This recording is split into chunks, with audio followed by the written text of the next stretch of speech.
Hello and welcome to my channel. Today I want to talk about tuning, and I'm going to talk about the very first experiences that you will have with tuning. Okay?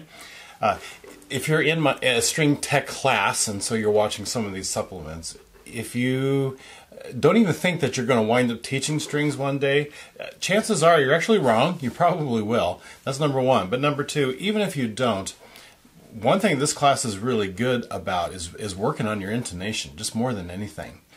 You know, there are no specific notes to mash down and be perfectly close, right? There's a lot of refinement just to have these things in tune, and it starts with having an in-tune instrument. If you are a teacher, I actually teach this to my little ones. I really do. I spend time on this with them. One, so that they go home, they have half a chance of having an in-tune instrument, and two, it works on their intonation. Straight away, from the very first time they open it, I start talking to them about this. And yes, they can do it.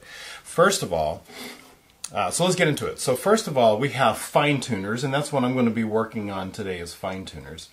And then we have the pegs. Now, string bass has machine pegs, and that's all that they use to tune. That's a little bit of a different animal altogether. And so you just figure out, you know, rolling out is making the pitch go up and bringing it down will lower it. If you have to use these, by the way, little ones, the 6th graders, never let them do this. I'm the one that messes with these. Why? Because first of all, you have to push in and turn. You need a certain amount of strength for that, pushing in and turning. If you don't push in, the pegs work on friction, and then they just unravel. So even my college students, they'll just grab it and they'll loosen it by going this direction towards yourself, and it just unravels, and then they get really frustrated. And they don't know what happened. It's because they didn't keep the friction of the peg inside of the peg box. Really, really important to do that. So you have to push in and turn at the same time. But even in college, if it's a new instrument for you, probably would be very careful with this.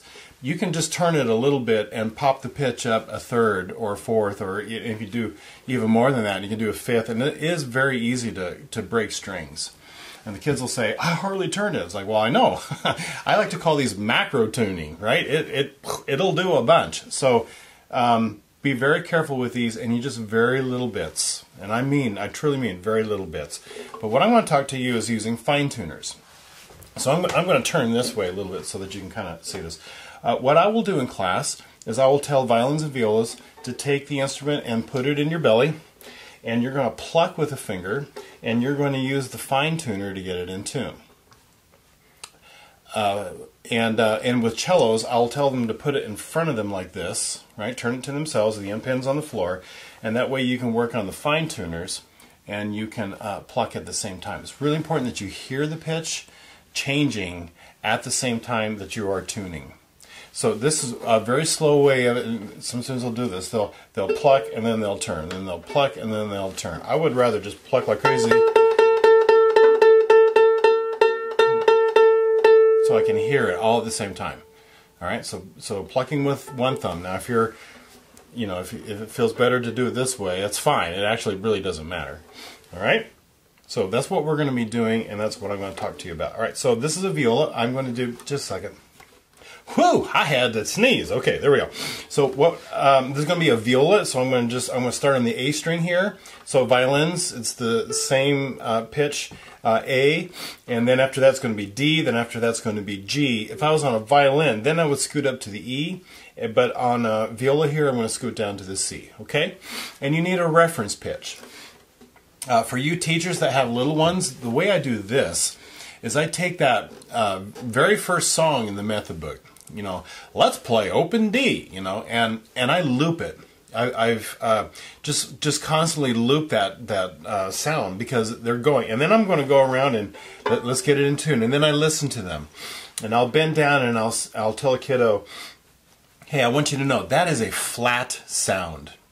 Okay? Or, hey, that is a sharp sound. I label the sound that they're listening to. Now, music's an oral art. And many of them have not that experience necessarily of really working on getting themselves in tune. Some of them have. Some of them grown up in families, or they had a wonderful elementary experience. That's great. I've just learned a lot of kids have never really experienced for themselves, making themselves be in tune. And you have to label that for them. Now, what does it mean to be flat or sharp? Well, a lot of us understand that the pitch is either below the reference or your pitch is above the reference. And so on a string instrument, what I'll say is that, okay, that is a flat sound. What that means while I'm tuning, and it's very different while I'm tuning a finger, okay, when I'm playing. That's a very different thing. I'm going to deal with that later. But when I am tuning a string, what that means is my string is either too loose, it's flat, or it's too tight, it's sharp, or it's actually in tune. It's one of those three things. I'll take a rubber band and I'll stretch it for kids. And hey, what happens when I stretch the rubber band? I'm making it tighter and tighter and tighter. It's like, oh, pitch goes up. Well, how do you make it tight on the instrument? It's by righty-tighty. All right, righty-tighty on the fine tuners. That brings my pitch up. Lefty-loosey will bring my pitch down because that will loosen, like loosening a rubber band. That will loosen the pitch. Okay? Righty-tighty, lefty-loosey. All right, so here we go. Here's my reference pitch.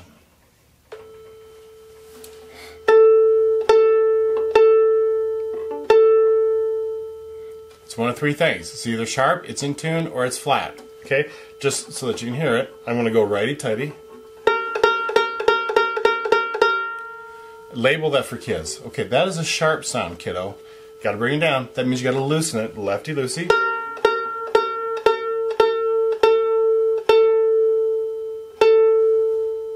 Okay, all right, hit the D string. Let's do a reference pitch on the D.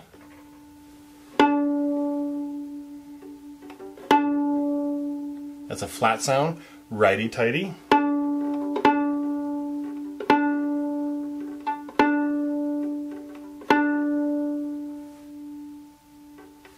Okay, reference pitch for the G. Let's bring it down an octave. Oops. That's not bad. It's a little flat.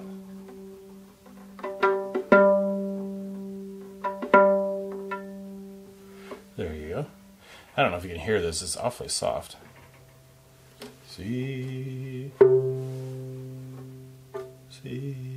In class, especially with college kids, I'll say, all right, sing the pitch. And as instrumentalists, most of them are instrumentalists, they don't like to sing. It's like, stop it, you've got to be able to sing. And one great thing about strings is I can sing and play at the same time. How about that? That's pretty cool, right? Pretty cool, I can do that. Okay, so that is just using a fine tuner. Now, obviously we do have a bow, so we can do that with a bow. It's a little bit tricky on violin and viola. I'll deal with the bow, with the cello, and with the bass in a different video because they kind of think about things a little bit differently. Oh, sorry, bumped you there. And so this one is going to be back to the A. Bump the octave up. All right, so now I'm going to turn this way a little bit. What makes it tricky is, okay, that's a sharp sound. I have to take my left hand and I have to go underneath to get to the fine tuner. And now it's a little bit hard to think about which way is left, which way is right, because everything's kind of contorted here. There we go, that's in tune, okay? There we go, there's that. And then if I do the D, I'll just do one more here, D. So I got to know which one is the D, I got to count.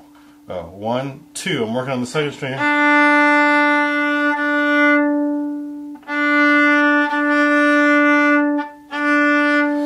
Right, so again, I have to reach around and do this. I have one private kiddo, she literally counts, because she constantly tunes the wrong one. And she says, "This is not changing." I'm like, because you're on the wrong string there, kiddo. Oh, so she counts. A, D, G, C. She's a violist. A, D, G, C. And she just 1, 2, 3, 4 or whatever, just to be able to feel which one. I know that's awkward and weird, and it does take practice to be able to do that. But eventually, I do want to be able to turn these and hear